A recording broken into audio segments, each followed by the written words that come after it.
If you live in the United States, congratulations. You're in the only country where freedom is so intense that nobody can survive 10 seconds alone with their own brain. 10 seconds. That's it. Not 10 minutes, not 10 hours, 10 seconds. Americans can run marathons, work 2 jobs, argue online for 8 hours straight, but the moment things get quiet, immediate collapse. Like a Roomba that lost Wi-Fi, just spinning in circles, confused, bumping into furniture, screaming internally. Because silence here isn't peaceful. Silence feels illegal. Silence feels like something bad is about to happen, like you're in a horror movie and the music stops and you just know the killer is about to jump out. Except the killer is your own thoughts, and trust me, they're worse. At least the movie killer has a plan. Your thoughts are just a bunch of unpaid interns running around your skull yelling, "What if we're failing? What if everyone hates us? What if we peaked in 2016? And the second you feel that, you reach for your phone. Not because you want to, because your hand does it automatically, like a trained animal, like it's muscle memory, like you're a lab rat and the lever is that gives you a tiny pellet of everything is fine. You don't even have to think about it. Your thumb just starts scrolling like it's trying to file taxes. You ever catch yourself opening an app and you don't even know why? You unlock your phone, stare at it, close it, reopen it, like you're checking if the universe updated while you blinked. That's not boredom. That's dependency. That's you checking your emotional life support machine. And don't get cute and call it relaxing. Americans love to do this. I'm decompressing. From what? Your most stressful moment today was choosing between oat milk and almond milk.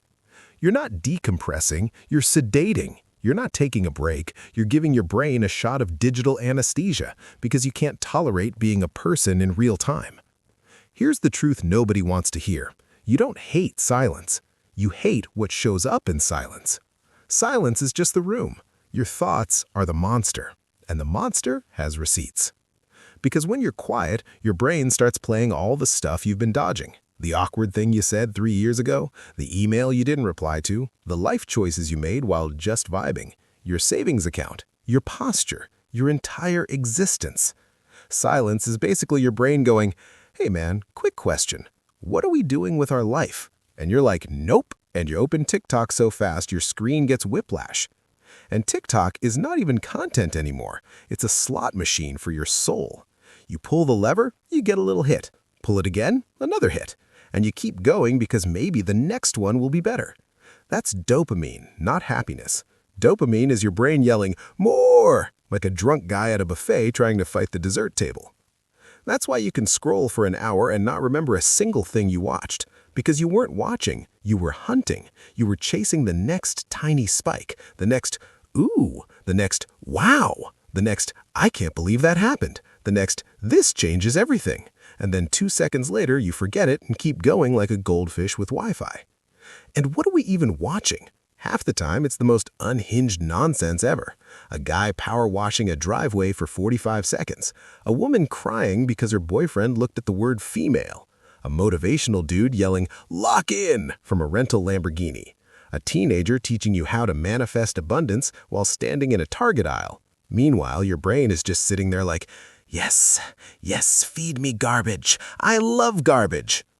And the craziest part is Americans don't even do things anymore without a screen. Eating? Screen. Walking? Screen. Waiting in line? Screen. Going to the bathroom? Screen. The bathroom used to be sacred. It was the last place you could just exist. Now it's a mini movie theater where you watch a guy explain your nervous system is collapsing while your stomach is doing Olympic gymnastics. Nothing says healing like hearing, "You need to regulate your dopamine," while you're literally fighting for your life on a toilet. We are so allergic to boredom that we treat it like a medical condition. People will say, "I can't just sit there." Like sitting there is torture, like sitting still for 10 seconds is basically solitary confinement. Meanwhile, people in actual solitary confinement are like, "Yeah, I'd trade my situation for your couch and your Netflix any day." But no, we have to keep stimulating ourselves because boredom feels like death. And it makes sense because modern America trained you that empty space must be filled. Every gap must be occupied. Every moment must be optimized. Even relaxation has to be productive now. You're not just resting, you're recharging. You're not just sleeping, you're biohacking. You're not just walking, you're getting steps. You're not just quiet, you're wasting time. That's why silence feels wrong, because silence doesn't generate content. Silence doesn't generate money. Silence doesn't prove you're doing something. Silence just sits there and reminds you that you're a human being with a pulse and unresolved emotions. Disgusting. And when you can't handle boredom, it messes up everything.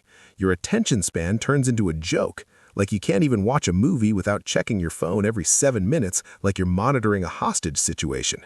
You'll pause the movie to go scroll. That's insane.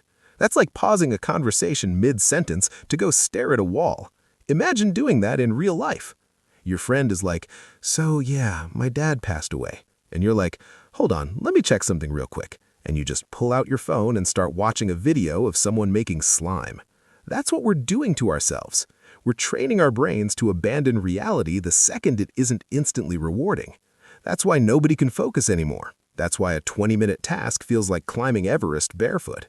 Your brain is used to rewards every 2 seconds, so when something requires effort, your brain panics. It goes, "Where's the payoff? Where's the quick hit? Where's the little sparkle? This is oppression." Your brain now has the patience of a toddler who just got told no. And we're walking around acting surprised like, "Why am I anxious?" Because your nervous system is permanently caffeinated on stimulation. Your brain never gets to settle. It never gets quiet. It never gets that deep reset. It's always on, always scanning, always hungry. You know what silence used to be? Silence used to be where you processed life, where you reflected, where you had ideas, where you calmed down, where you healed. Now, silence is where you start spiraling because you trained your brain to run from any feeling that isn't fun. Sad? Scroll. Lonely? Scroll. Bored? Scroll. Stressed? Scroll. Embarrassed? Scroll. Existing? Scroll. We don't sit with emotions anymore. We swipe them away like an ad, and then we wonder why everything is leaking out sideways. You're not fine. You're just distracted. There's a difference. And the US is built perfectly for this addiction. Everything is instant. Everything is fast. Everything is loud. We've got drive-thrus for coffee, food, pharmacy, banking, and probably therapy soon. Welcome to BetterHelp. Would you like fries with that trauma? We have one-click ordering, same-day delivery, streaming with autoplay, social media that never ends, news designed to keep you outraged, politics turned into a reality show. Even our disasters are branded, like breaking news, the world is ending, sponsored by Coca-Cola. So of course, nobody can tolerate silence. Silence doesn't match the speed of the system. Silence doesn't sell. Silence doesn't entertain. Silence is slow, and slow feels like punishment when you're used to constant fireworks. And here's the part that really gets you. The more you avoid boredom, the worse boredom feels, because boredom is a muscle too. If you never practice being bored, you lose the ability. So the moment you are bored, it feels unbearable. It feels like your skin is crawling.